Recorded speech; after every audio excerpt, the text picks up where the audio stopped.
Hello again, and welcome to Friday Book Chats with Mr. Mayor.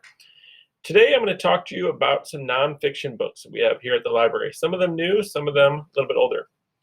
First one is, it's been out for a little bit, called Chasing King's Killer.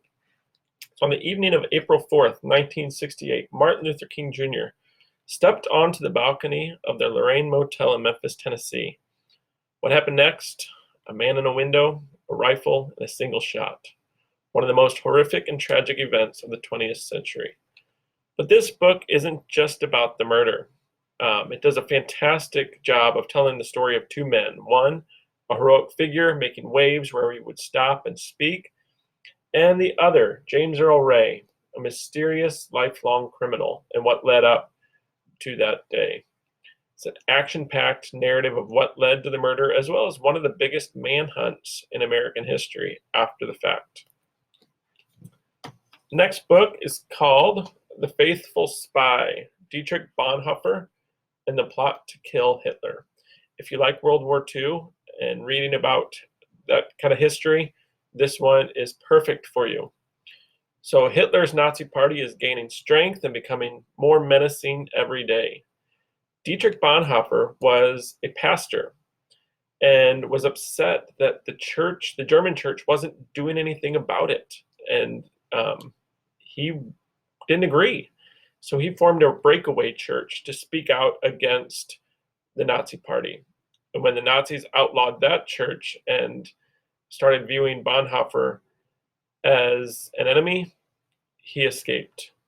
And he eventually had this huge elaborate plan to take down Hitler and the Nazis. This is not exactly a graphic novel because there's lots of text, but there's great illustrations all the way through it. Super interesting story. The next one is Rocket to the Moon, Big Ideas That Change the World. So on July 20th, 1969, Neil Armstrong took one small step for man, one giant leap for mankind when the Apollo 11 landed on the moon. But it wasn't just one man who got us to the moon. This book explores all the people and technology that made that moon landing possible. Instead of focusing just on Neil Armstrong, it focuses on kind of the science of how they actually did it and the history of rocket building. So it goes all the way back to ancient China when they were making rockets, and the rockets that were used in the War of 1812, to the space race with Russia. So if you have any inkling about, if you like science, if you like space, this is very informative, very well done. And this, again, is a graphic novel. Next one has been out for a while and was a Caudle book quite a few years ago, but it's called Knucklehead, Tall Tales and Mostly True Stories About Growing Up Scieszka. This is a very well-known author and who writes funny books. And when he's asked, how do you get your ideas? He tells him, well, I lived in a house that, except for my mother, was an all-male household. It was my dad. He had 5 brothers. And he says even their dogs, cats, and goldfish were males.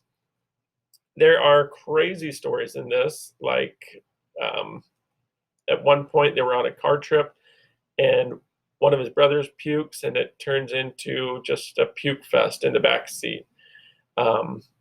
Slipping toys into their mom's Christmas creche set, like slipping the army soldiers, and playing neighborhood games like Slaughter Ball. These are very short chapters. They're just little stories about his life and growing up in that crazy household. It's a short book, lots of pictures. It won't take you real long, but you will be laughing in this one. And the last one, this is the newest graphic novel at the junior high library about John Muir. And you may not have ever heard of him, but he lived a very adventurous life, loved the outdoors. He was an inventor, an explorer, and really the first modern environmentalist. He went camping with Theodore Roosevelt. He played a key part in making natural parks national parks, sorry, and just saving the environment for future generations. If you want to save the world and save the environment, John Muir is a fantastic role model. So check that one out if that sounds interesting to you. All of these, again, are available at the Waterloo Junior High School Library. Enjoy.